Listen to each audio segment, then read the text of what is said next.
It's time to roll out the red carpet for, well, new carpet. Right now at the Home Depot, choose from hundreds of styles and colors from top brands. Plus, get free installation. So whether you want to brighten up your bedroom, add a little more cushion to your living room, or, yes, add some VIP flair to your hallway, you can get the perfect carpet to match your mood with free installation from the Home Depot. How doers get more done. Minimum purchase of $4.99. Exclusions apply. U.S. only. See store for details.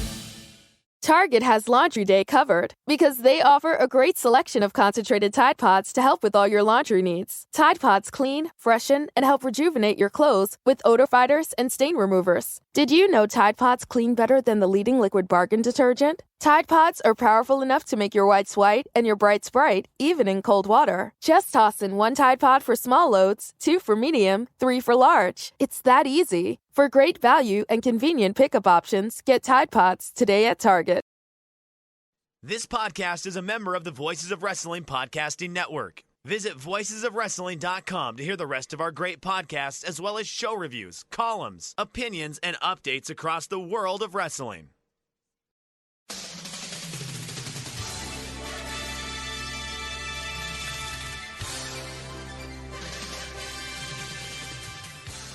Hello, everybody, and welcome to the Super J Cast. I'm Joel, joined by Damon. I don't know what I'm doing the podcast in this smooth and silky voice. It is Friday, the 17th of June. This is episode 214. Damon, how's it going? Excellent day. I had a little problem with scheduling. We were supposed to record yesterday, but I fell asleep. My shoulder's been killing me again, as I was telling Joel, and my sleep patterns are all fucked up. Remember when I was texting you? Like, it was like 2 o'clock in the fucking morning. Surprised nobody said, "Hey, what the fuck you doing up?" Nobody cared. Anywho, I was dead tired, and I was like, I'm just gonna rest my eyes, as they say. 2 hours later, I'm like, fuck. Joel, fucking 9 texts. Where the hell are you, you asshole? I would never use foul language. I felt bad, but I felt bad. And then I texted him, I was like all apologetic, and I didn't hear from him. I'm like, oh, he's fucking pissed off. I was driving to school. Right. Bangkok traffic has gone mental. It took me an hour to get to work the other day. Yeah? God, why is that? What's going on? I don't know. It's just inexplicably my commute got much more hostile, and the next day I left 10 minutes earlier. Why the fuck am I talking about my traffic and my drive to work? No one cares. I want to know. I don't care about anybody else. I want to know. And then yesterday I left even earlier and got to school about 20 minutes before the classes are supposed. Well, before Esther's allowed to go to class. I had to let her run around in my classroom. She's grabbing all the student stuff and just absolutely running right in there. It was a good time. I cannot wait for my summer holidays, Damon. It's been a long one. I bet. Where would you put this? Now, I'm not even going to ask. I'm not going to get you in any trouble. But yeah, and then the little one hurt her lip, right? She fell over on Sunday, smacked her bottom lip against some stone steps. She needed to go and get 9 stitches. 9? Yeah. You said a couple. Traumatic. Yeah, it was. She's a little trooper. She's okay, but do they Novocaine her or do they just wrap it up? Injected her with some local anaesthetic, but of course they had to wrap her in, those sort of big Velcro blankets to make sure she stays still. Doesn't wiggle. Yeah. And she screams so much, she's strained her voice, and she's got a little husky voice now. She sounds like Honda. I feel so bad. Oh, what a fucking week you have, man. That sucks. Oh, wow.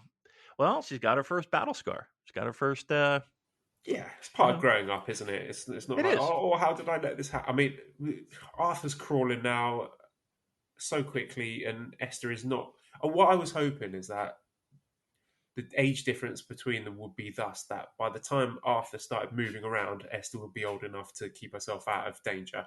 That's not happened. But they managed to hit that sweet spot where they're both constantly trying to kill themselves. So it's like I don't know. Are you familiar with the video game Lemmings, where you have to stop, the Lemmings are walking towards the edge of a cliff, and you've got to put sort of obstacles and barriers in the way to save them. It's like that, but real life. I've got two little lemmings running around, and I'm just constantly chasing after them, trying to keep them safe. That's my life now. Oh my goodness. How do you? I mean, I was about to say, how do you sleep at night? But yeah, you're probably fucking exhausted. You probably sleep like a baby. No, God because almighty. Arthur wakes up like every hour demanding milk Oh, because really? he's a little greedy. I could use a rude word to describe my son there, but he's got an appetite on him. I'll tell you that. He does. I mean, he's a big boy. He is. He's He's a. built like he's built like Tomohiro Ishii. Like he's got the He really exact is. same body shape. He's like a Yeah. little square. He's a fucking baked potato, is what He's he not is. fat. He's not particularly No, chubby. He's just like really chunky and heavy. yeah, thick. Yes. With two C's, as the kids would say. Oh my lord, you got it going on over there, man. I'm telling you, you're living the fucking life. I don't care what anybody says. I say we just do 2 hours of this because guess what? It ain't going to get any fucking better with us talking about Forbidden Door. Oh yeah. Okay. Right, let's get into it. Infinite Toilet says at Forbidden Door, do we get a big Kaz XL and Enzo shoot running? Maybe shoot on FTR and not tell the boys in the match what's up. Yeah, I mean, why not do that for old time's sake? FD says, no, FD is Forbidden Door. Frank says, here are three who I'm desperate to see at Forbidden Door: Hiromu, Desperado, and of course Hon Mania. If all goes well, Hon Mania will run wild on Chicago. I think we'll have a chance to see Hiromu and Despi. Would be odd to leave them out of such a big show. So you'll be happy. I'm sure we'll get both of those people. I mean, obviously Despi turned up on Dynamite yesterday. We will be seeing El Desperado. I am Yep. certain Hiromu will be there as well. You know, are we allowed to talk about the list of names that we've seen? Or Yeah, maybe I think we people can that- at this point because yes, I think we can because we've had multiple people tell us the same thing, and half of the people are already fucking showing up. So yeah, I mean, let's do it. Yeah. This is fluid, by the way. I mean, this is from the latest lineup that we got. So we don't know matches, but we have I would say a very good idea of who's going. So yeah, I mean, the Most of usual these suspects. names Are are people that have already sort of turned up on Dynamite at this point, so it's not exactly breaking news. But who we got here? Ospreay, Tanahashi, Jeff Cole, Great Khan, Rocky Romero, Desperado, Jay White, Zack Sabre Jr., Minoru Suzuki, El Fantasmo, Ishii, Yoshihashi, Goto, Shingo, and Hiromu should be making an appearance. Kanemaru and Juice Robinson, which I think that's a pretty solid lineup of talent to be appearing on this show, but notable by the absences of certain names, the not least of being Kazuchika Okada. And we don't know if that's just an oversight because he was all over the promotional material and he's been heavily teased. The wrestlers on Dynamite have been talking about him. So we are not giving you this list saying Okada's definitely out. However, Adam Cole did say last night Okada's not coming.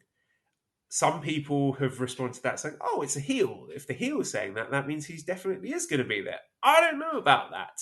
I don't know about that. At the moment, I am doubtful that Okada's being booked on this show. I think, we're 10 days out? If you have Okada for your show, one of the biggest, if not the biggest New Japan star, I think you would have promoted that by now, personally. correct. No Naito as well, so anyone who's hoping to see him may be disappointed. How are we feeling about Okada? Are you leaning towards him being in or out? Out. I mean, according to the people that we speak to,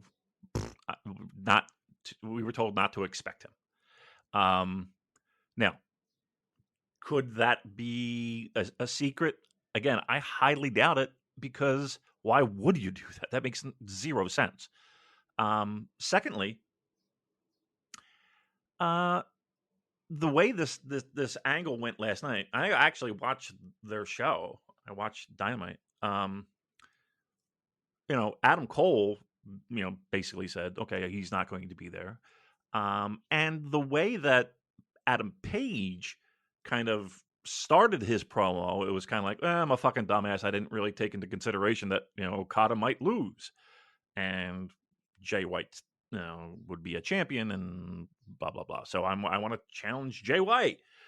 And lo and behold, Jay White shows up and lays out Adam page. And says that you're not, and Adam Cole, you're not getting a shot either.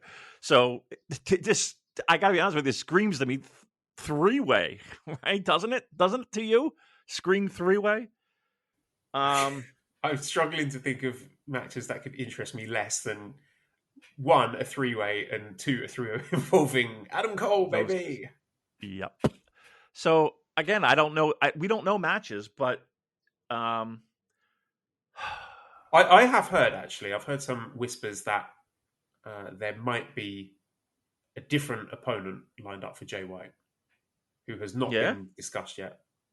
Do I don't know know if this person is the same person I'm thinking of, who would be a very big name that people would be really excited about, who I thought was injured but may have made a recovery, and plenty of built-in Bullet Club leadership storylines, if you catch my drift. Really? So, to be fair, right, we were told from Jump Street that Forbidden Door was an AEW show with New Japan talent, right? This is a Tony Khan show where New Japan has said, yeah, you can use our guys. Is that fair to say? Yes. I don't think this is not, like the New Japan booking committee, Gedo and the lads getting around the table with Tony Khan to hash out all these storylines. This is a show so far that is giving me the impression that it's been booked by Tony Khan and he's allowed to use New Japan talent for it. So with that being said, he, I think, has built up enough cachet and trust with the fan base where I'll give him the benefit of the doubt. I'm not going to completely shit on Forbidden Door and say, oh, this is irredeemable trash. I will wait and see the matches when they're announced before I make a conclusive judgment on it. But so far, it does feel pretty messy and chaotic, doesn't it? It sure does. I mean, when you got Jericho in the ring with a beatdown going down, with 700 people in the ring, and he's trying to explain why all these people were in the ring and who's going to be in what match, that was chaos. Pardon the pun. Can you text me, because I didn't hear this. Was this somebody that you got an inside scoop? Is that what you're trying to tell me? I wouldn't say it's an inside scoop more than whispers. Oh, okay. I will text you the name. He's typing now. Okay. Yeah, I know that, but who did you talk to? What are you asking for then? Who told me that? I want to know who told you that. Who told you that? Oh, okay. I would say that's a pretty reliable person, right? Right? Would you say that's a reliable person? Yeah. Not as reliable as us, but pretty reliable. Certainly not. Okay, by the way, anyone who is in our Discord and prior to the announcement of the lineups of the G1 names, you're welcome. Mm-hmm. Mm-hmm. Oh, and also I will say this: that if Joel tweets out something where if he starts off a tweet with, boy, I have a feeling that something. Trust me, we were told, and we were told not to tell, and we're trying to find a way to tell everyone. It's not. What can we do? You know what I mean? What are we going to do? So I thought that was pretty funny. Damon, how are we feeling about Will Ospreay versus Orange Cassidy? Oh, all right. Look, I know for a fact that the man behind the Orange Cassidy character can go. Like, I feel like he can go. He can have a very good match. The problem is that the character's limitations on what he does in the ring. And again, people might bring up, well, he had a great match with Pac and Kenny Omega, I know, and Jericho match. Okay. I would think, this is just me, if I'm going down that roster of guys who I would put in the ring with Will Ospreay, who arguably, and again, whether I say arguably, one of the better pro wrestlers today, I don't think Orange Cassidy would be in my top 20. No, that's exactly what I said. Like he'd be near the bottom of my list of dream match opponents in AEW for Will Ospreay. And yeah, I'm sure the match will be really fun. I'm sure it'll be good. I don't watch Orange Cassidy that much. I've been told that he can go, so I'm sure when I watch this, I'll have a good time. But this is what I mean. We strayed away from dream match territory, and we're getting into kind. It feels more like a ROH War of the World show than Oh my God, real you dream nailed it. matches. Yes. Yep, you fucking nailed it. You nailed it. Now, if what is being whispered about comes to pass, boy, they're waiting. They're waiting for. They're taking their sweet fucking time with that, aren't they? Number one. Number two, we still have the possibility, and I'm sure that they're waiting to make sure because they don't want to say that they're doing it and then have to cancel that due to injury. But we still have the opportunity of Brian and Zach, right? That's still on the table, right? Yes, if Brian is healthy, do you think that's a singles match or do you think it's some sort of tag match? Here's the problem: the list of names that we have, like, there's going to have to be a fuck ton of tag matches, right? It just has to be. So, I mean, you would think we're talking factions together. So you would think Hiromu and Shingo are a tag team. Um, I mean, ELP. Where's ELP fit into all Well, of if this? Juice is there as well, maybe Juice and ELP could be teaming up. True. Okay, there you go. I forgot about Juice. And then in terms of Um, Suzuki-gun, we've got Zach, we've got Lance Archer, we've got Despy, we've got Suzuki. Forgive me, I don't know how many of those guys have already been announced in matches, but there's enough Suzuki-gun guys there for me to be sweating and thinking, no, are they actually going to deliver this singles match? But it well, all great. comes down to the politics, doesn't it? And I just feel that these two companies are a long way away from being comfortable to put on a real dream match where you don't know who's going to win. Now, Punk versus Tanahashi, I think was a dream match, but a Correct. safe dream match in as much as, Tanahashi's Teflon. He will put anyone over and he can lose to Punk, no problems. And that was a big enough dream match that I think you put that at the top of the card. There's enough goodwill that they could fill out the rest with stuff like Ospreay versus Orange Cassidy, and people are not going to mind too much. But now that we've got Tanahashi versus Moxley, which, let's be honest, that was a New Japan mid card match. That was for their mid card title, for the US title, and now that's become the main event of this quote unquote super show. So I think we are, as I said, a long way away from getting pure dream matches. We're now getting into safe matches. So Zach versus Danielson, I think that is relatively safe. Zach can take the loss there. I don't think anyone from New Japan is going to be like, oh, there's no way Zach can eat a pin going into the G1. He can lose to Danielson absolutely fine. So I think that is one that they could and should put on Forbidden Door. I think so too. I mean, again, I can only say what is concrete at this point. And the lineup right now that has been announced, I'm lukewarm to right now. Again, we have a week to go, a little bit more than a week to go. They have to do shit quickly. Could they do shit? Yes. It's not like they have to worry about walk-up sales, right? It's not like the building is sold. It's a packed house. If anybody is if we're trying to light a fuse here under people's interest, it's all about pay-per-view at this point. Like I said, right now I'm kind of lukewarm to this show. I'm sorry, Mox Tanahashi does nothing for me. It really doesn't do anything for me. I just Yeah, think that that's not a sexy main event at all. it's not. Like, but here's the thing: I like both of them. Obviously, I love Tanahashi. But I just think that the style is I don't. I mean, they're professionals, and they're one of them is arguably the greatest pro wrestler of all time. So could if I trust anybody, I got to put my trust in that. I just don't. I see the mix not being a good mix. I just don't. But again, we're speculating. I feel like if I speculate, though, I've been disappointed so far. And again, they had a dream match on the books that they had to scrap. That's fair. We got to give them credit for it.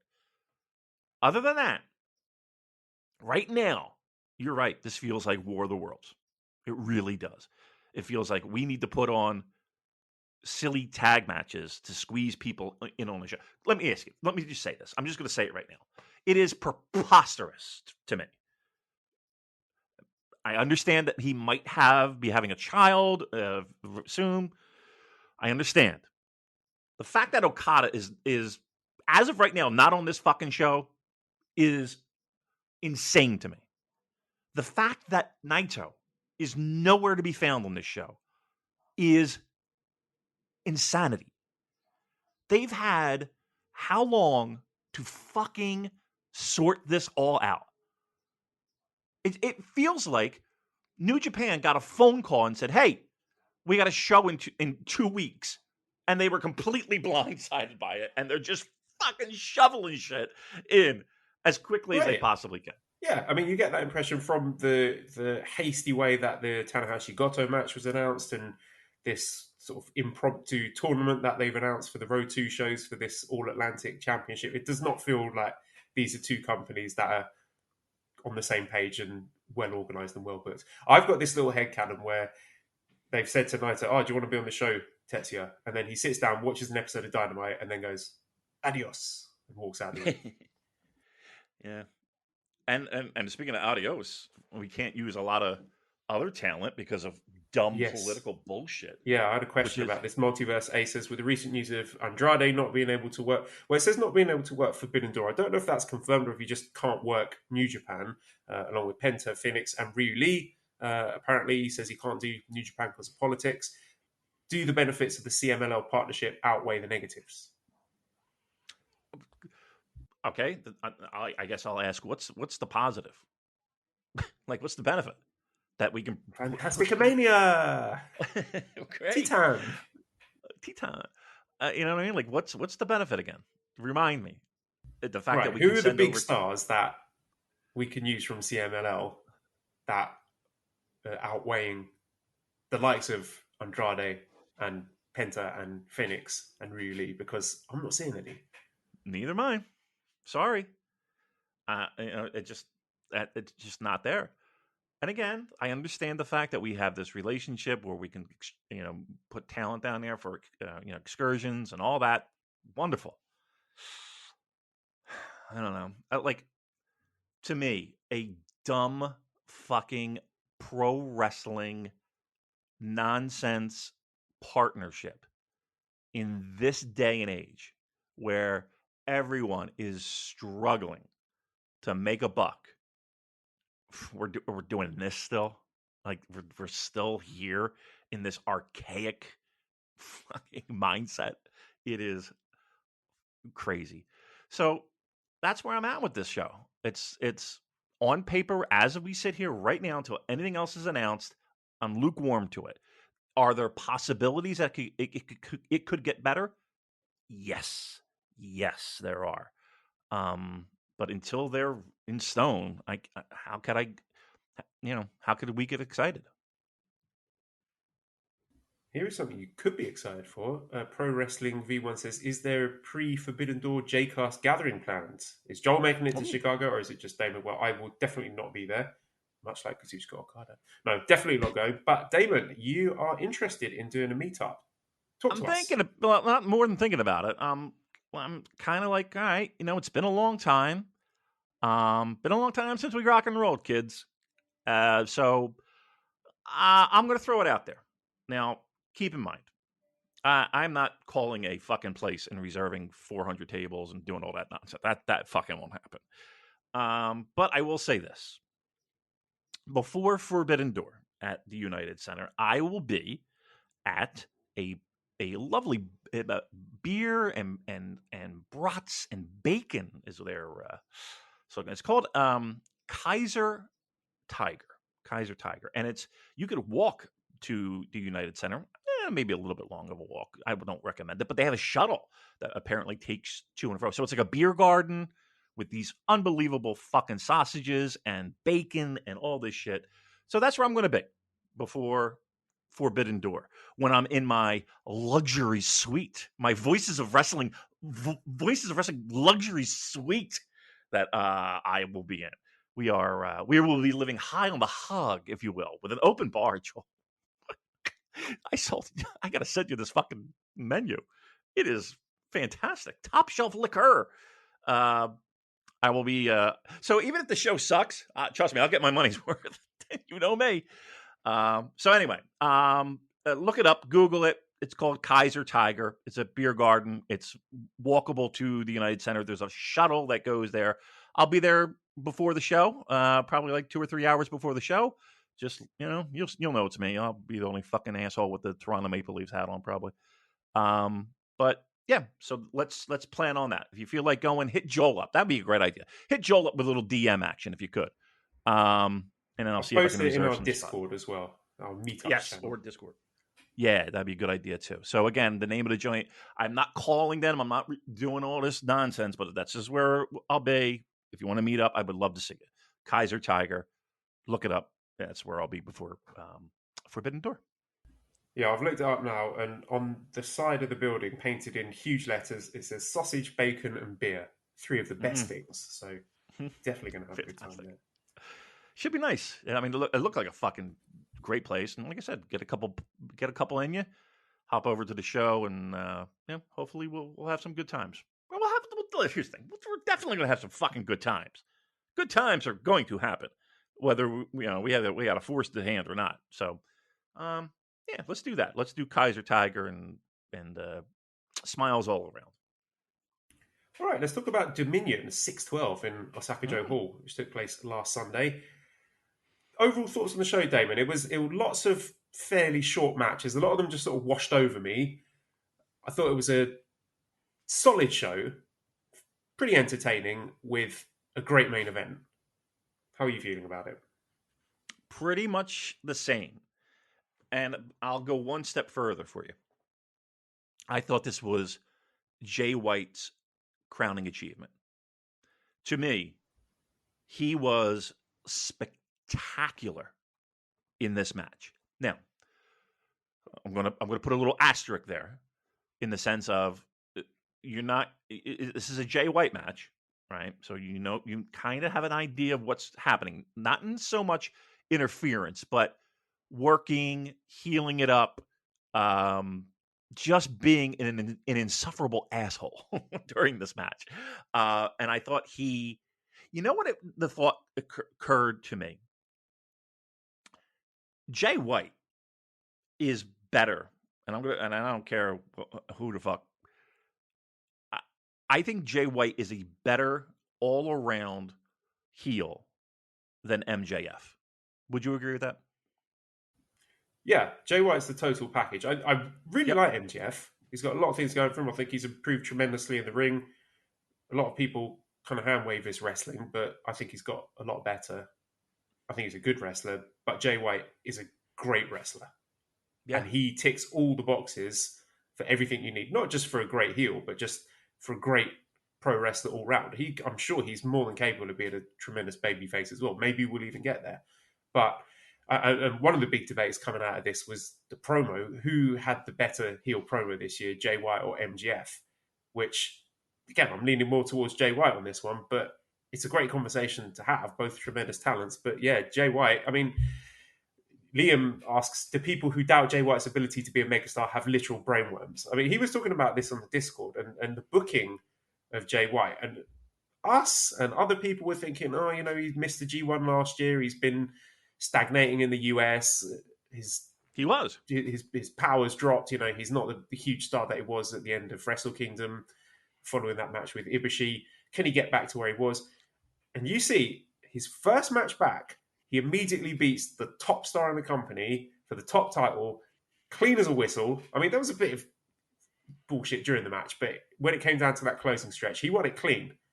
Mm-hmm. That tells you everything you need to know about where this company see Jay White. He is their guy for the future. And comparing the booking with him with future previous Bullet Club leaders they had, he is sort of on that level with Devitt. And do you feel that AJ Styles and Kenny Omega were sort of stopgaps? And fantastic stopgaps, don't get me wrong, like all-time great wrestlers. But in terms of guys that are New Japan products, built in their dojo, the guys that they feel long-term they're going to give the ball to and run with, are going to build the future of the company around, it feels like Jay White is absolutely on that level. Yeah. Yeah. I mean, just the fact that the homegrownness of it is makes it a little bit more special. And again, I think AJ Styles was unbelievable in his role in Bullet Club, and Kenny Omega too. Kenny Omega too. But I think what we have right here with Jay is young, incredibly talented, incredibly smart. Just he's not a guy who's going to rush through things. Like, you never have to worry about him just rushing and working too fast and like, we talk a lot about like how Tanahashi makes everything count. Like, if there is a heel that makes everything count, it's Jay White. And that's going to be good for his career longevity as well, isn't it? Because he's not doing balls to the wall, Osprey style matches where you think, gosh, how long can this last in terms of his career? He is working a style where, he should be able to go another 10, 15, maybe 20 years. It's not, I'm looking at him thinking that he could be sticking around for a very, very long time in this company. Yeah. I mean, honestly, my biggest fear at this point is, somebody just rolling up the Brinks truck for him. Like, my biggest fear is that he's so good that, everybody's got to know. And I'm hoping New Japan has some pretty deep fucking pockets, because you that's one guy you don't want to lose. Again, because he's young and he's just incredibly talented now. Like, imagine him in 5 years. Imagine him in 8 years. It's kind of unbelievable. And I will say this too, Joe. You are right. For a good stretch, a year, this guy was, off everyone's radar. We joked about, him getting on a fucking plane. And where is he? And why would he come? Because he's living the great life with his wife and on the farm and all that shit. I mean, Lordy Lou. In a month, less than a month, this motherfucker, boom, right back. And here's another thing too. Like, we can bitch and moan about New Japan's booking a lot.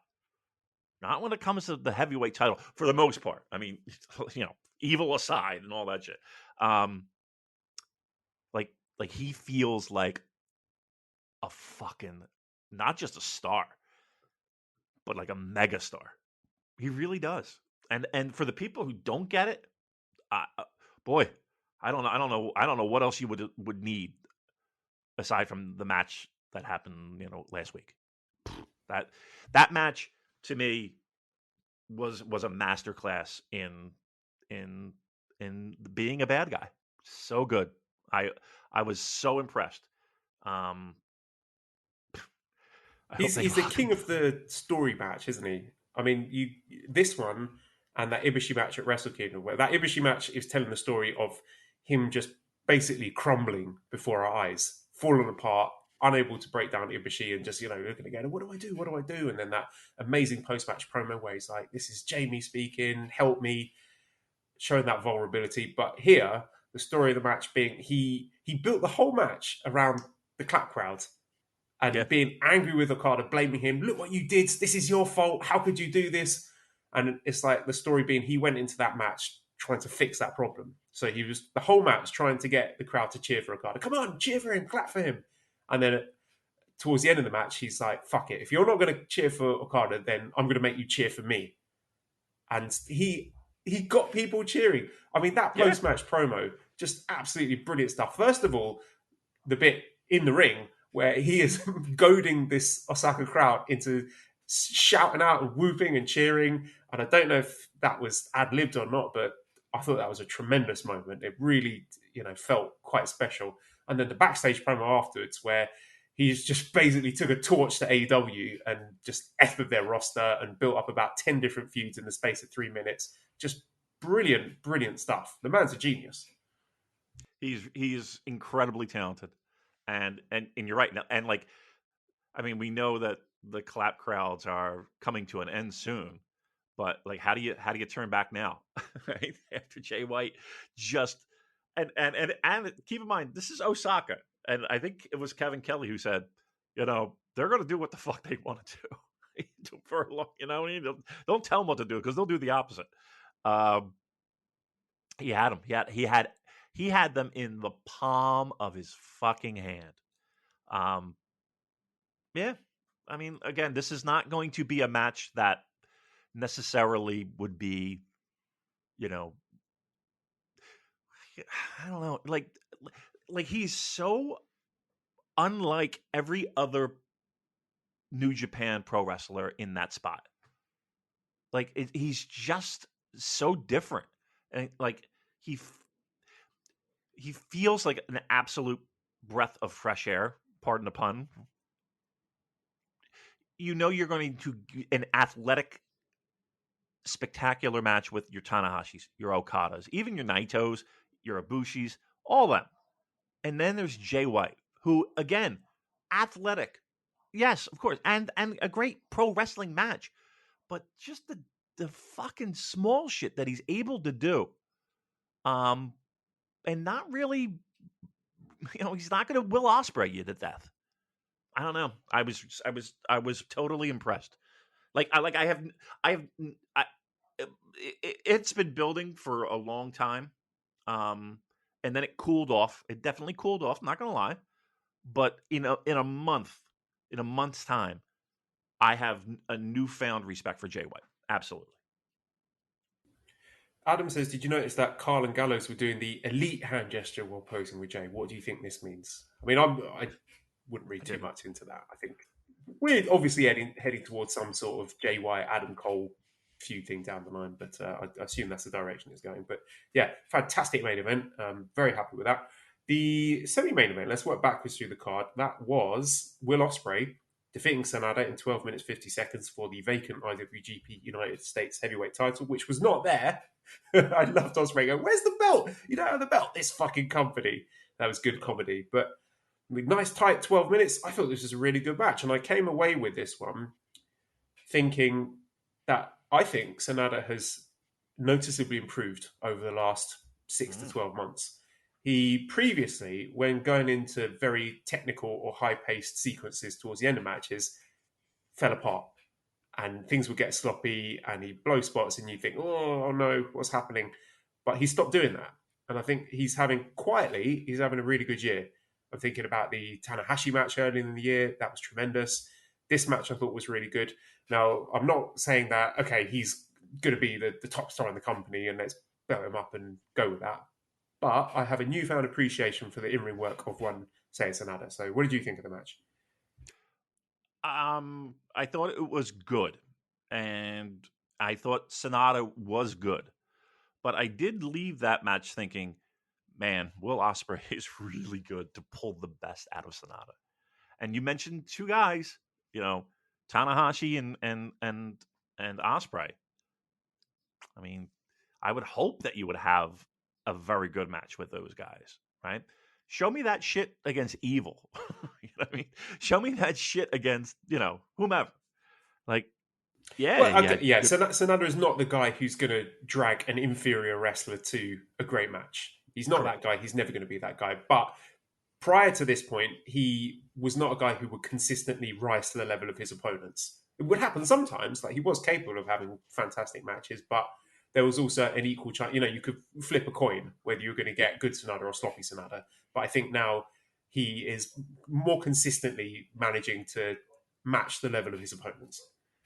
Okay, 2 for 2. I'll give you that.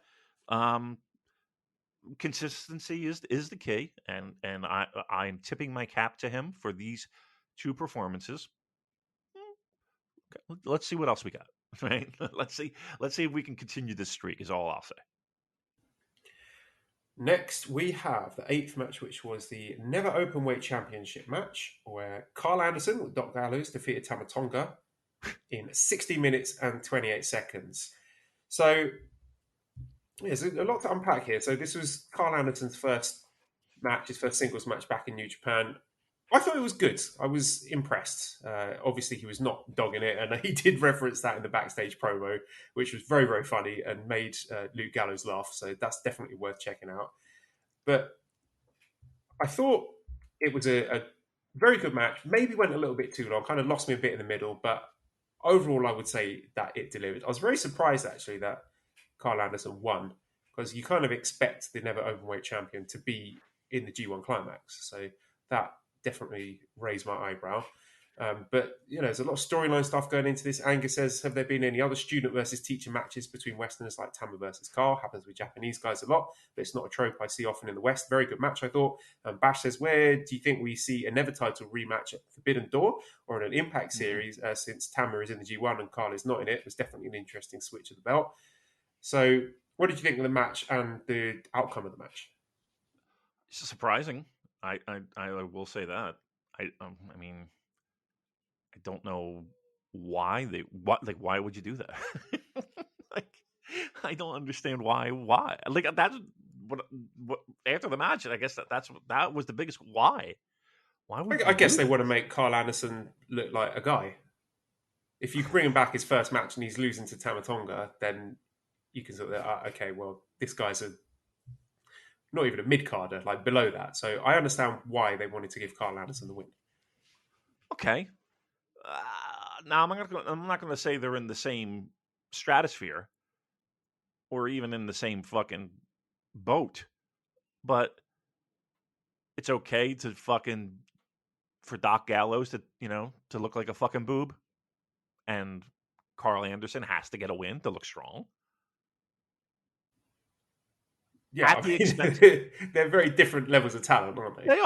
They are, but okay, but and again at the expense of Tama Tonga, who could have definitely used that fucking win, could have definitely benefited from a successful title defense. I don't know. I was just kind of left scratching my head, like, okay, like the Never title on Impact, is that important to you guys? And here's the thing. I mean, as of right now, are they on Forbidden Door? No. Right? Are they scheduled to be on the Forbidden Door? No. What's the point?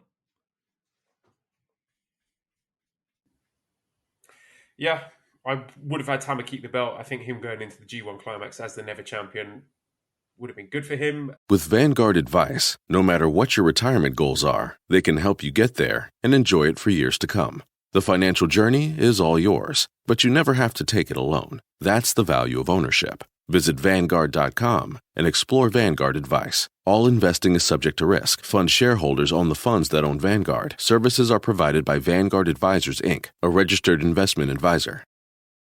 Target has Laundry Day covered because they offer a great selection of concentrated Tide Pods to help with all your laundry needs. Tide Pods clean, freshen, and help rejuvenate your clothes with odor fighters and stain removers. Did you know Tide Pods clean better than the leading liquid bargain detergent? Tide Pods are powerful enough to make your whites white and your brights bright, even in cold water. Just toss in 1 Tide Pod for small loads, 2 for medium, 3 for large. It's that easy. For great value and convenient pickup options, get Tide Pods today at Target. Would have liked to see some successful title defenses. So, yeah, it left me scratching my head. But did you enjoy the match? Did it live up to your expectations? Did you come away from this thinking, okay, Carl Anderson's good, actually? Carl Anderson is good. And that post-match interview was exactly what we say. When it's time to get the tap on the shoulder, he can fucking go, no doubt. I was left scratching my head of the match. I thought the match was fine. I don't think it was anything great. I don't think it was anything anybody needs to go out of their way to watch. Yes. But I was just mesmerized and perplexed by the idea of why would you give him the title? It just makes no sense to me. Phoenix Here's is... the thing. Oh, sorry. I'm sorry. The one thing the only thing I can say is maybe with Tama Tonga being in G1, I mean, he's going to have to lose more than he wins, don't you think? And if he's got the Never title, he can't do that, right? Yeah, I'm just trying to remember who was the never. Well, it was Jay White who was the Never champion going into last year, so he wasn't in it either. So that's fucked up my theory. All right. All right. Well, Phoenix says the Never brand has been defunct for years. Do you think the open weight belt should be converted to have IWGP branding? No, I think it would be a tragedy if we lost out on the New Blood, Evolution, Valiantly, Eternal, Radical name value, which has a near and dear place in my heart. So I say keep it as the Never Openweight Championship, just for that wonderful acronym alone. Okay, the seventh match on the show was the KOPW 2022 Championship match with Shingo Takagi defeating Taichi in 10 minutes with an 11-10 score in a pinfall scramble match.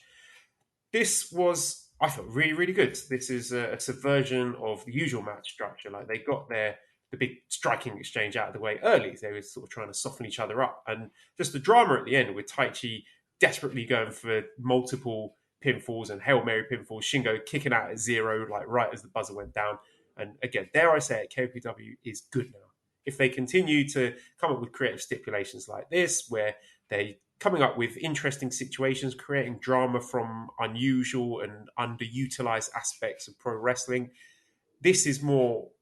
Well, this is not what I expect from KPW. Actually, I was expecting like ladder matches, table matches, sort of the WWE style gimmick matches. But this has gone in a very new and interesting direction, and I hope they can keep it up.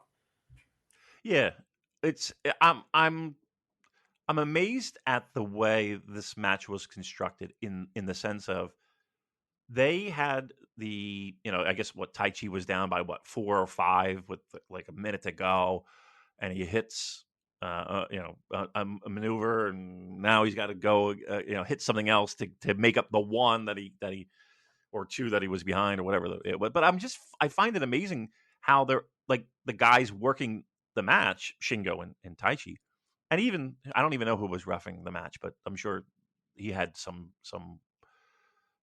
work in that as well. Just how they were able to magically tie it all together. Like, think about the complexity of that. Like, okay, so we're going to work this match, and I'm going to stretch out a lead, but then you need to come back, but you can only come back to 2 points, and in the final minute we have to have an epic struggle of you trying to make up these. You know what I mean? Like, this is not just okay, hit the finish 1, 2, 3, and we'll get the fuck out and get beers. Like they actually like the structure of the match, which I find incredibly entertaining. Is weird, right? Like the people working the match. That's to be able to do that and make it fit and not try and shoehorn it in. I thought they really did an amazing job. And they did it before, but like just the fact that they're able to do that, it fucking mesmerizes me. I love it. Yeah, just it's the sort of thing that you would do if you were in that situation. If you were like, "Fuck, I'm down," 3 pinfalls, you would just be, I guess, desperately go for pinfall after pinfall after pinfall, and that's what happened. But it just gradually became less and less effective. So it had a real element of sort of realism to it, which I appreciated. Okay, then the sixth match was is this the sixth match? I can't remember. The AW Interim Championship Elimination match where Hiroshi Tanahashi defeated Hiroki Goto 12 minutes 40 seconds by high five flow. So Tanahashi advances to face Jon Moxley at Forbidden Door. The dream is dead. I'm heartbroken. It was bullshit. Goto definitely had a 3 count halfway through that match. It was fine. This was like a TV match. Yep. Which to me is a little bit sad. But yeah, I mean, a TV match is a great description. Like again, imagine if Tanahashi and Goto wrestled a TV match. That's exactly what this was. Perfect analogy. Good, nothing great. All right, then it was the IWGP Tag Team Title match with United Empire, Great-O-Khan and Jeff Cobb, or Khan on the Cobb, to give them their correct name, defeating Bullet Club, Bad Luck Fale and Chase Owens in 10 minutes 56 seconds via Tour of the Island. So Cobb and O'Khan are the new IWGP Tag Team Champions. Rightful champions. Yes, bit of a rightful nothing champion. match. It was fine. It was short. It was interesting that they built it around Great-O-Khan getting the hot tag, because you would normally expect Jeff Cobb to be in that spot. I'm glad Conor Cobb got the titles back. I think they enjoyed the pathetic running from Rocky Romero at the end, so I'm assuming Roppongi Vice are going to be involved in something with them and FTR at Forbidden Door. But yeah, just a nothing match, really. Yeah, it was. Here's what it was. It was a vehicle for them to get the titles back, and I think we're all happy with that.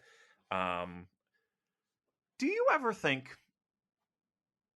like, why did we even do that? Like, what would have been the harm of them just beating Chase and Fale instead of having to go through all this? Like we just wound up in the same fucking spot. Just all we did was kill time. It feels like all we My did was only kill theory time. was that If they this wanted was to, the plan all along, I don't understand what's the point of this. maybe they wanted to make Chase and Farley look strong because they were going to put them both in the G1.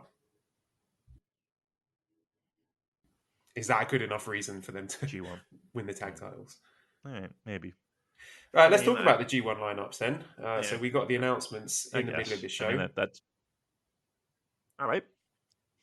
I think we're slightly out of sync. Should we just power through it? Well, we are now. Yeah, I think. I mean, I just you keep dropping in and out, but yeah, I got you now. Okay. So Oh we boy, got I'm ready. our G1 Climax announcements. We have 28 people. We have 4 blocks of 7. We're going back to the old year 2000 format where we're going to have semi-finals, and then the final night we'll have the finals with that wonderful music track from the VTR, one of my favorite New Japan songs, that theme. And I suppose what I want to talk about is the people who got the biggest pops. Now, Lance Archer got a huge reaction. Like the Japanese fans were thrilled to hear him coming back. So whilst people who are sort of the more casual Western fans might be disappointed that there wasn't other AEW talent, it's a no-brainer to put Lance Archer in, because this is a lineup that is geared towards their home base. I think if you're looking for a G1 lineup that are trying to sell as many tickets as possible to Japanese fans, this is it. You could tell from the reception that Lance Archer got. ELP got a huge pop as well. People really excited to see him in the lineup. Filthy Tom Lawler, there was a good reaction to that. Also, return of Jay White and Kenta. People were really excited. Maybe they didn't expect guys like Ospreay and Jay White to be back this year, and Kenta being healthy enough to work it. They were obviously very excited about that. And even Finley got a good pop there. So I think it's a strong lineup. Maybe not the sexiest for the casual Western fan, but one where, I mean, at the end of the day, when it comes to the G1, it's for New Japan more about using the talent that they already have on their books rather than the fun cross-promotional stuff that you get in Best of the Super Juniors. Because in Best of the Super Juniors, they don't have enough of their own full-time native talent to run 2 blocks of 10. So they do have to reach out to outside companies, and you get a more of an international flavour. But G1 is not about that. G1 is about, look, we've got these guys, we're going to use them, and bringing in some names that might get some boosted ticket sales in Japan. How are you feeling about the lineups? Well, look, I think everybody kind of got a little frothy at the idea of outside people coming in for G1, and if you look at it, and I think another problem is that you had a lot of these AEW guys talking about, oh, I would love to be in G1. If Tony sent me over there, it would be great, et cetera, et cetera, et cetera. The reality of it, though, is you're right. This is about the talent that's here. Keep in mind, this is a month-long tournament.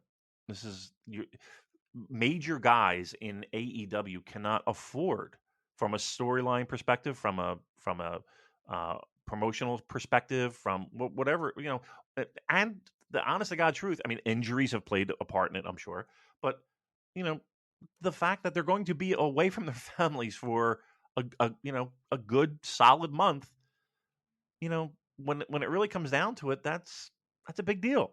Now, I also think that, look at the names that they did bring in. There is familiarity with New Japan already. I mean, Lance Archer, Tom Lawler. These are people that are, they're the company guys, right? Archer aside, he's an AEW guy, but let's be honest here, he's probably more famous for his New Japan stuff. I like the fact Hanari's in it. I think that's a well-deserved one. I would have loved to have seen more surprises. I think everybody would. But again, the reality of it is that they're not going to call All Japan. They're not going to call Noah. They're not going to call all these people. And speaking of which, speaking of Noah, correct me if I'm wrong, Joel. Didn't we have an announcer from Noah make a comment to you about wait until G1 lineups, or I'm going to screenshot? Didn't you remember that one? Do you remember that one, Joe? That man says a lot of things. I tend to not really pay too much attention. I'm just saying. Well, listen, we got the receipts. We got the fucking receipts. Noah from Noah. And I'll go so far as to say that even Kojima's not even in G1. So what do you think of that title? No, yeah, I was a GHC heavyweight champion. Right, why would he be not even good enough to make the cut for the Grade 1 Climax. Apparently good enough to be the top guy in Noah. There you go. And direct messages to Joe. We're just kidding, kids. We're just having a little fun, a little laugh. All right. Anything else on this show that we need to discuss? I want to talk more about this G1. So I think just a few interesting takeaways here. We have fewer matches this time. So there'll be 87 matches instead of 91. And of course, each of the wrestlers will be wrestling 6 matches instead of 9. So I think that's a bonus. It's going to be less sort of physically taxing on them. And they're also, there's a good report on this on the Voices of Wrestling Patreon, talking about things like spreading out the talent to protect money matches. We're going to have some Bullet Club versus Bullet Club stuff. I think there's 6 Bullet Club guys by my count, so there's going to be lots of shenanigans in that match. Talking about El Fantasmo's rise. I mean, how about that? ELP getting in the G1. I think that's a great move. And one of the low-key success stories of this year has been the elevation of El Fantasmo. So I think well-deserved. I'm excited to see what he can do in the G1 Climax. Of course, I think it says here Tangaloa would have been in it. So yeah, he's got a shoulder injury, so he can't be. So maybe a few things were changed around at the last minute because he was not able to make it. Jay Reezy Min says, is it good use of my man Lance Archer for the G1 this year? Morning Pro says, do you think some fans are being unreasonable being let down by Archer being the AW representative in the G1? It's not like New Japan can unilaterally pick anyone they want from AEW. At least it's someone who totally makes sense being in the G1 and is popular with the Japan crowd. And the J stands for Jess says, will we see New Japan become the hottest and best promotion again if Lance Archer beats everybody in the G1 and wins the title with ease in 2 minutes? So, yeah, I mean, to me, the Lance Archer thing is a no-brainer, as I've talked about. And look, let's be real. If Tony Khan had said to New Japan, yeah, you can use Danielson and Moxley and Hangman, you think New Japan are saying, oh, no, thank you. We've got our own guys. If those guys are on the table, they would be in the G1. So I think this is just the case of something that's mutually beneficial. Lance Archer's not doing anything. He's a great addition for the domestic fans. And if there were bigger talent available, I'm sure New Japan would have taken them, right? I can't see why they wouldn't, right? They would be silly not to. So yeah, I mean, again, the idea of our fantasy booking, it's a wonderful thing, but it's fun to dream. Eventually, you would think some of these matches will occur. I guess we have to be a little bit patient now. We've had some whispers as well. We don't have blocks yet, but that there might be a big boy block. They might put all the big lads together in one block. So if that happens, that's another scoop for the Super J cast. I think that would be pretty cool. Put all the guys like Farley and Archer and Jeff Cobb and Jonah all in the same block. I think that'll be a lot of fun. I don't know how they're going to organise it, if it's going to be every night has an A block, B block, C block and D block match, or if it's just going to be all A block on a given night. So that's going to be something to be interesting to look at when the blocks come out. Cashew is live says, do you think the 4-bracket G1 will be only for this year? Would you like to see it continue this way after 2022? Also, why do you think New Japan did it this way as opposed to the classic 2-block format? I just think they had a lot of guys that they wanted to use, and all the advantages that I've listed out, being able to protect those money matches and have fewer matches, it's less a physical strain on their talent. And, as we're seeing injuries piling up across wrestling, that can only be a good thing. Do I think they're going to keep it? Well, we'll see how it goes this year. I like to have it as the 20. Like, you can say these are the 20 best guys in the company, and it's got that prestige. It does feel a little bit watered down when, with the greatest respect, having people like Yujiro and Fodder, you don't really need them in there per se. So I was happy enough with the 20, but I understand the reasons why they've expanded it. The Karina Crow says, if there was to be a G1 winner who has yet to ever win it in this set, who would be your preferred pick to put it off? Violet Skipping says, blocks to be confirmed, but who could you see being in the mix in the blocks, in the semis, and in the final? So I suppose the interesting thing here is we could have some fresher names winning their block and elevating some people. So is there anyone from that list that you think would be fun as either a first-time block winner or maybe winning the tournament outright? I would be looking at Great Okan. I would love to see him win a block. I think Okan would be great. I think Ospreay would be great. I'm trying to think of people like that have not won. Shingo? Did Shingo win? Shingo didn't win. No, he could be a good block winner. I mean, those are names that would be nice to see. I think of those names, I think Ospreay's probably the best, the most likely to have happen. And also to kind of double back on will this stay the same? Keep in mind, they've done this for just about everything possibly they could do with the 50-year celebration, right? So everything's bigger and better. So I don't know if they'll do the same. It's kind of hard to go back in time, but it's pro wrestling. If they feel it's necessary, they will. But I think the 50th might have something to do with that as well. Another interesting tidbit here from the Patreon report from Voices of Wrestling. On their $10 tier, you go and throw them some money. Ishii was one of the last men in. So that's a bit of a surprise. One day, and it's probably going to come sooner rather than later, Ishii will not be included in the G1 and people are going to lose their shit. And I think it will be a sad day, but let's not forget this is a guy who's 46, nearly 47. So time catches up with all of us in the end. All right, so the fourth match of the show was the Never Openweight Six-Man Tag Team Championship, where House of Torture, Evil Show, and Yujiro defeated Kanemaru, Zack Sabre Jr., and Desperado in 9 minutes 26 seconds. And Show got the pin over Kanemaru with the shock arrow. Again, I keep saying it, this is the perfect spot for House of Torture. I think they're great here. They've got a very different reign to the Chaos reign.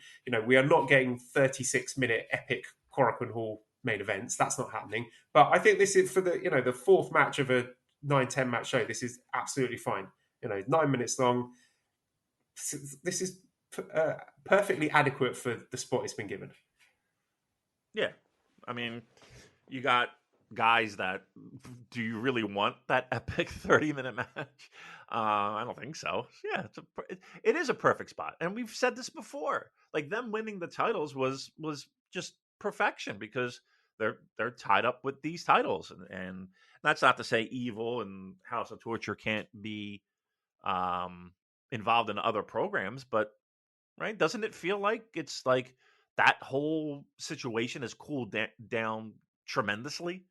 And I think everybody appreciates that. It's a perfect spot, and you don't. There's a time and a place for everything in pro wrestling, and if it's there on a show, I got no fucking problem with it. And I'll go so far as to say, it's a palate cleanser. Yes, yeah, bit of variety. I like it. I'm a fan. Yep. Shows he's doing his loaded boot gimmick. So Errol Hem says, when and how will it be made clear that House of Torture Boys are not actually Bullet Club? And will they pick up some more members this year? Yeah, I think there will definitely be a bit of shuffling around. I would not be surprised if there are new members of the House of Torture by the time the year is up. And of course, in the post-match for this, Zack Sabre Jr. called out Bryan Danielson. So as we discussed before, you'd hope that something is announced for Forbidden Door for that. Third match was Toriano defeating Doc Gallows in 4 minutes with the finishing move NU3, it's called. Elliot says, what was the point of Yano beating Gallows in a 4-minute match? To set up some kind of program down the road, or to make us all contemplate the futility of human existence? I mean, David, my working theory is that it was all to keep Gallows out of the G1. But I mean, it's 4 minutes long. We can't really complain about that, although it is a strange match, probably not worthy of being on Dominion. I mean, this is the kind of match you'd expect to see on a Road 2 show rather than the second biggest show of the year. Yeah. It was mercifully 4 minutes, right? I win our bet. I said under. You win. Yeah, you we had a win? bet last week. We were doing the over/under on 5 minutes. What are you winning? I don't know what the Yeah? stakes were, but I'm pretty sure we made that bet. Oh, really? Okay. What do I owe you? A strong 0 next time A 1. we are together in Okay. Japan again. Yes. Well, listen, I would be very happy to do that. No, I mean, no ifs, ands, or buts. No bet. Even if there was no bet, I would be happy to do that. All right, and our top 2 matches were, first 2 matches, Ishimori, Ace Austin, El Phantasmo defeating Hiromu, Naito, and Bushi. So ELP pinned Bushi, 8 minutes, 4 seconds with the CR2. And then the opening match, Hinari, Francesco Akira, TJP defeating Tenzan, Wato, and Taguchi. So Hinari picked up the pin over Tenzan. It was a submission win with Ultima, his submission move. So, I mean, I'm just looking at those 2 matches thinking they were signposting Hinari and ELP entering the G1. So that's why they picked up the wins there. So that is Dominion. What did you think of the show overall? I thought it was good. I mean, I think the main event helped it. I think some of the secondary matches were good.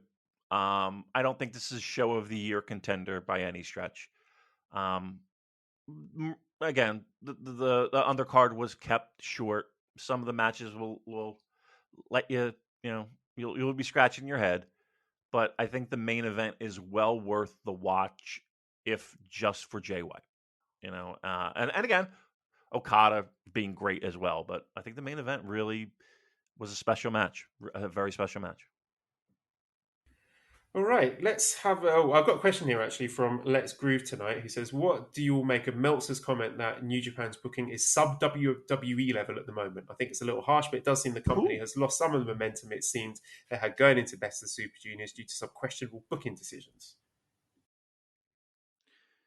I mean, he's saying this now. Where was he? Where was he 2 years ago? Well, fuck.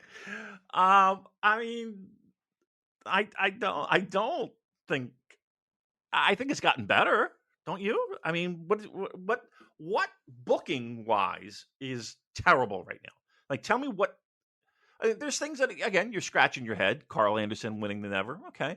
I mean, you're not going to die on that hill, but like, where's the problem? What's the problem? I think the big picture stuff with the important titles, the booking has been good, and I'm enjoying the product. And look, we can't sit here and lie to you and say that, yeah, New Japan is exactly as healthy as it was at the beginning of 2020. We know that, well, 2 things, the pandemic and the existence of AEW has fucking torpedoed a lot of the boom and the buzz and the interest in New Japan. We acknowledge that. We're not going to sit here and lie to you, but at the same time, don't press that.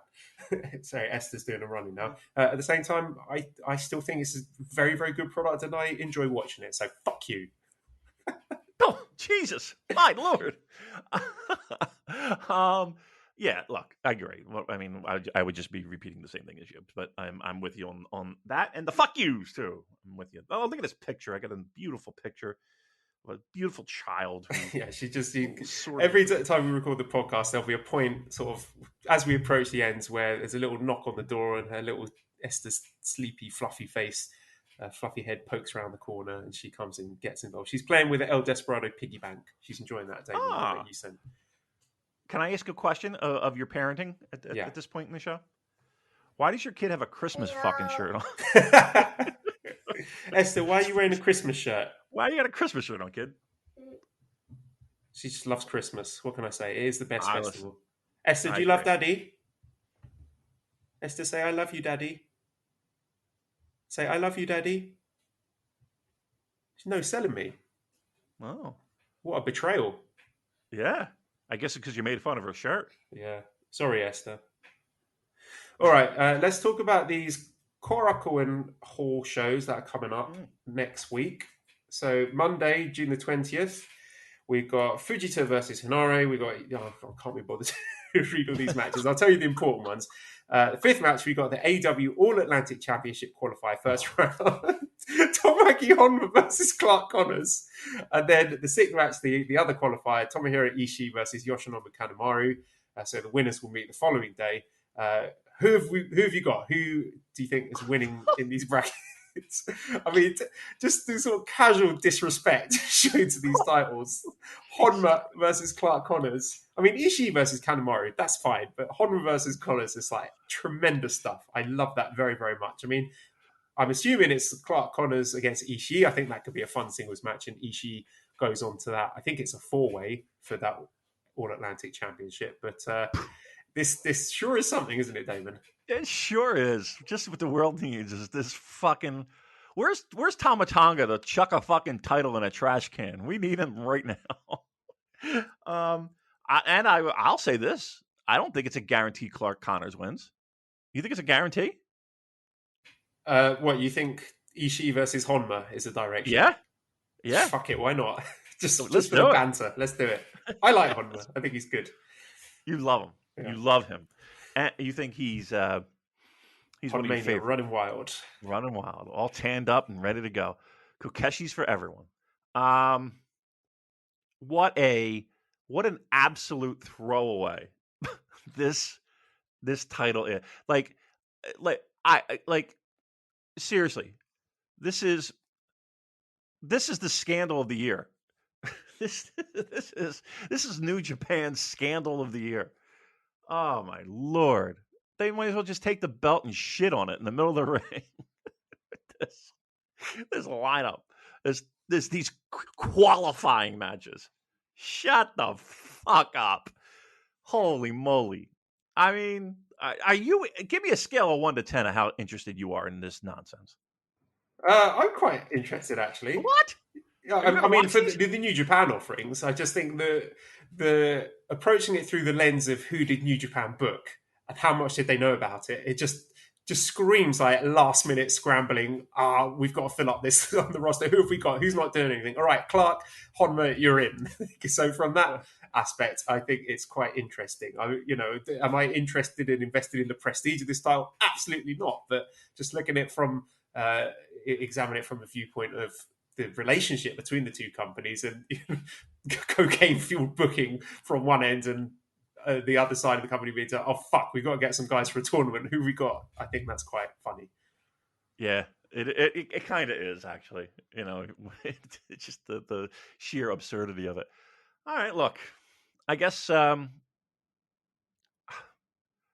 title, like, what the fuck? So Ishii's winning this, right? Yeah. So Ishii's going in, and he's going to be the representative in this tournament. How many fucking matches are going to be on this Forbidden Door show? There's going to be like 200 matches. Yeah, honestly, I'm exhausted with all the arguing. It was mainly yesterday arguing about the booking of Forbidden Door. Just wake me up when the card's actually announced. Wake me up when the show's starting. I'll watch it. I'll have a good time. But just the endless debating. Oh, is this guy going to be there? Whose fault is this? Why have they not announced this? Blah, blah, blah. It's fucking exhausting. And one of the things I was dreading with this partnership between the two companies. But there's been plenty to laugh at along the way, so there's that. Also, main event of this show, we have the IWGP Junior Heavyweight Tag Team Championships with Taguchi and Wato defending against Francesco Akira and TJP. Do you think we're in for a title change here? Yes, I do. I think that would make plenty of sense, wouldn't it? Maybe have a little title defense at Forbidden Door. Add a match. Let's add them all. I don't know if they'll be there or not, but I mean, again, I would think it's a good possibility they would be there if they win the titles. Don't you think? Yeah, I don't know if both of them are sticking around in Japan, which I don't see why they wouldn't. Then sure, we could do with a bit of freshening up. The junior tag division, getting some fresh faces in there. Let's put the belts on TJP and Akira and let them hold it until Wrestle Kingdom, and let's get built in the meantime. We could be thinking about another junior tag team. We need more junior tag teams. I will say this: there's a lot of involvement on these Road 2 shows with Hiromu and Bushi tagging together. So maybe they are going to have another crack at the junior tag scene in the future. Our main event on the second night, so Tuesday, June 21st, obviously semi-main event, we're going to get the All-Atlantic Championship qualifier, which I'm assuming is going to be Ishii versus Clark Connors. Could be Ishii versus Honma. Could be Kanemaru versus Honma. It could be Kanemaru versus Clark Connors. This is how tournaments work, Damon. But the main event is the IWGP Junior Heavyweight Championship with Best of the Super Junior winner Hiromu Takahashi defeating Taiji Ishimori. still kind of scratching my head about why they chose to put this match on New Japan Road rather than Dominion. I would have preferred to have it at Dominion, but I suppose they're going to get more time and maybe they can sell a few more tickets this way. Do you think the title's going to change hands here? No. Is this the spot for Kushida to come back? I think. So, I mean, what? All right, so let's do this. Let's say the title does change hands, right? If Hiromu, because I just think that Kushida and Hiromu is the natural program, right? Wouldn't that be a nice little Forbidden Door thing? Well, right? you said that you thought Kushida and Ishimori had unfinished business from their Wrestle Kingdom 13 match, where yes. Ishimori just basically blew him out. It was a very dominant win. Right, but Ishimori's not scheduled to be on Forbidden Door, so that doesn't fit into my narrative, Joel. Okay. Yeah, I'll give you that. I mean, he's looking. They have him in their back pocket, you know. He's and this would be the time. These are the two guys. Is that a joke about him being small, Damon? It is. Sorry. Is Adam Cole in that back pocket as well? Yeah. I was going to say something about looking at hands and shit. They have it, right? So you would think it would be relatively soon. I mean, one of those two guys. So, but do I think there's going to be a title change? I said no. Probably a 50-50. Yeah, let's say yes. Do you think yes? I'm saying yes. I'm going to go with the upset. I think Ishimori retains, and I think Hiromu and Bushi are going to go and do some tag stuff. There you go. What do you think of that? Shit. I'll take that. All right, let's move on to New Japan Strong then. So this was a Collision. I believe you were there for these matches. Killer Cross versus Yuta Uemura. Is that a match you saw? Yeah. Yes. All right, so you've seen this, so great. We can have a discussion here. So, I was asleep. But... all right, well, I'll just run through the whole Strong show and you can give your thoughts. So Killer Cross defeated Yuta Uemura at 7 minutes 48 seconds via referee stoppage from 12 to 6 elbows. I mean, what is the ceiling for Killer Cross? I think he's a guy, you could build him up, give him more wins like this, and then feed him to the Strong champion. Like, I think we could have some fun matches, just hypothetically, Killer Cross versus Fred Rosser.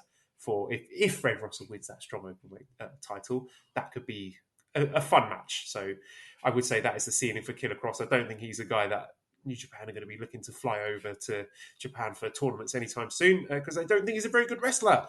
Second match was Carl Fredericks defeating QT Marshall in 10 minutes 21 seconds via MD. Surprisingly good match. And that's not me saying that doubting Carl Fredericks. I not really watched QT Marshall. I don't know what he's capable of. But this was really fun. It was an appropriate payoff to what I think was a solid, well-built undercard feud. And in a part of the AEW partnership, whilst we poke fun at it, I think this is part that people won't talk about.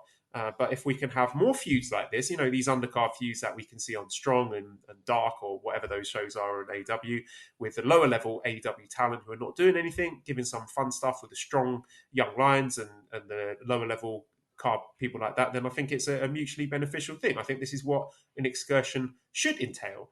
Now, let's be clear. I think Carl Fredericks ought to be above this. This is the sort of stuff I want to see guys like you, Uemura, doing, but it's a solid blueprint at least. So that brings us on to a discussion about Carl Fredericks because he was very, very upset about not being included in the G1. I can see where he's coming from because he's a guy who promises were made. He thought in 2020 he was flying over. He was going to be in New Japan Cup. From what we understand, he was due to beat Kenta in that opening match and have a little run in the tournament. Rocket strapped to him. He was going to be the next guy. So he's very, very upset, very disappointed, which I can understand. And I would definitely take Carl Fredericks above, at least 5 or 6 of the names that were announced for the G1. So I would have had him in personally. But should he be tweeting about it? Should he be firing off all this stuff? Is that going to do more harm than goods? I don't know. I mean, other people have waited a long time for their chance. I mean, what did Finlay say? He's been waiting 7 years. Hinari's been waiting ages. They have bitten their tongue. They haven't gone complaining about it. So this is the company they work for. This is New Japan. And for the most part, it's going to be tenure over talent. The pandemic really fucked Carl and the injury as well. That did him no favours. So I do understand his frustration. And it is to some extent exposing flaws in the dojo system where, guys have got to go through this excursion process, come hell or high water, and it's very, very rarely that they deviate from that. And often, it feels like you're wasting years of careers of guys who are ready to go now. I mean, you look at Yota Tsuji, you remember Ren Narita, these guys are ready for the New Japan main roster. So why they're fucking about in their black trunks just because that's the way we've always done it? Some people would say that's a waste of time. How are you feeling about Carl Fredericks? I think they're wasting an opportunity with him. I really do. Like he's one of those guys. We talked about Jay White and being young and being just so talented. And I'm not saying Carl Fredericks is Jay White, but you would have thought that by now there would have been something done with him. And how many times have we talked about Strong? And how many times have we talked to him? I mean, he's not even a top guy on Strong, is he? You know what I mean? Like, something's not right there. And I get his frustrations. In the same breath, Joel, you are right. Now there could be other circumstances that would make him fire off angry tweets, but the long and the short of it is, they're fucking up. You got a talented guy. I don't understand what possibly could we be waiting for with Carl Fredericks. You know what I mean? Like, what are they waiting for? Like, just give him a meaningful program. Give him a meaningful program. Give him a meaningful program. I don't know what they're waiting for. Agreed. And the main event on this show was Bullet Club team Jay White, Juice Robinson, Hikuleo, Doc Gallows, Carl Anderson defeating Mascara Dorado, Ren Narita, Rocky Romero, Chuck Taylor, Tomohiro Ishii. So Hikuleo pins Rocky 12 minutes 43 seconds following the choke slam. My only note here is Chuck Taylor has really let himself go. He is not in good shape, and he's covering it up with the best. I mean, good for him. I hope he's enjoying himself and living his best life. But yeah, this is a guy who, yeah. I'm not going to say Philadelphia bars. Yeah. He likes his Philadelphia nightlife. I've had a few texts from people saying, he's out and about on the town out there in Fishtown area. So good for him. Listen, I've let myself go too. What do you think of that? I know that's shocking to you, Joe, but I put on a few pounds as well. So, I mean, wasn't he hurt though too? Didn't he get? No, I'm thinking of Trent. Maybe I'm thinking of him. Who knows? Who cares? I'm just getting flashbacks to when he was in New Japan doing that angle where he would get angry and cost best friends the matches, which went absolutely nowhere. All right, got a question here. I'm going to read Antonio's question this week. He says, thoughts on Santa Claus giving you guys the Christmas presents in the summer, aka New Japan Strong Tag Team Championships? Ooh. I'm excited. We get some good stuff in there. West Coast Wrecking Crew. The TMDK, we can get Mikey Nichols and Shane Haste can be in there. We got, Team Filthy we can have Carl Anderson, Doc Gallows. I think there's a lot of fun stuff we could be doing in this tournament. Carl Fredericks and what's his name? Christopher Daniels are teaming up. They could be in this tournament as well. So I'm looking forward to this one. Okay, let's do this. Let's put the straps on those two guys. That'd be fun. I would dig that. Yeah, it's a long time coming. It's well needed. Like I've complained about titles, and we're just making up fucking titles, and the world does not need enough. Strong needs tag titles. I think it's an important title to have. So well done, New Japan. About fucking time. Louis says, how about Kojima winning the GHC heavyweight title at Cyber Fight Festival? Do you think we'll see Kojima show up at New Japan at any point of his championship reign with the title? I can't never say never. I mean, it's not like I remember when Yuji Nagata won the All Japan Tag Team titles, or he was showing up on shows with that. So I can't say that won't happen. I'm sorry. I am a little distracted because Joel sent me a text, and Lordy Lou, just oh god. Again, get on that VOW Patreon. If you were someone who was thinking Jake Lee and T-Hawk were going to be in the G1, you read this report. And I just burst out laughing when I read this paragraph. I know, it's unbelievable. Okay, I mean, Wow. Yeah, honestly, that's a good investment. Like if you're looking for a little pro wrestling investment, if you're going to join a Patreon, it might be a good one to join. Anywho, yeah, Kojima. Do you find it amazing? And I don't know what the fuck they're thinking. And I did see online Noah fans, long time Noah fans, just shaking their heads like, what the fuck is this promotion doing? Like, what are they doing? Remember when we were praising them and saying how Yeah. hot their product felt after Wrestle Kingdom Yeah. Night 3? Yeah, we're the kiss of death. If we're talking about it, if we're fawning over it, you know it's going to stink in about 2 months. We're the kiss of death. We're the plague. Ugh. All right, let's wrap it up. Redcircle.com All right. /shows/super-super-cast if you want to throw some bucks our way. The money bucks, not the young bucks. Discord link, you can DM me on Twitter and I will send you a code. At Cobra Kawaii and ProWrestlingTees.com /SuperJcast for our wonderful t-shirts. Big thank you to editor Dan. Find him on Twitter at LazzyHero219. There's going to be some more great tunes coming up soon from Escape the Box. Subscribe to the Voices of Wrestling Podcast Network for other good shows. Give us a 5-snake review on iTunes. Follow us on Twitter at the SuperJcast. Thank you everybody for listening and goodbye. You're finally at that hot new spot, the one your friends keep raving about, sitting across from your date. It's going... Another round? Really well. And that dish you've been dying to try? Oh, it's headed your way. You can smell it, hear it sizzling fresh off that skillet as it comes closer, and served. Go ahead, enjoy. After your phone sneaks a bite first. When you're with Amex, it's not if it's going to happen, but when. American Express. Don't live life without it. Target has Laundry Day covered because they offer a great selection of concentrated Tide Pods to help with all your laundry needs. Tide Pods clean, freshen, and help rejuvenate your clothes with odor fighters and stain removers. Did you know Tide Pods clean better than the leading liquid bargain detergent? Tide Pods are powerful enough to make your whites white and your brights bright, even in cold water. Just toss in 1 Tide Pod for small loads, 2 for medium, 3 for large. It's that easy. For great value and convenient pickup options, get Tide Pods today at Target.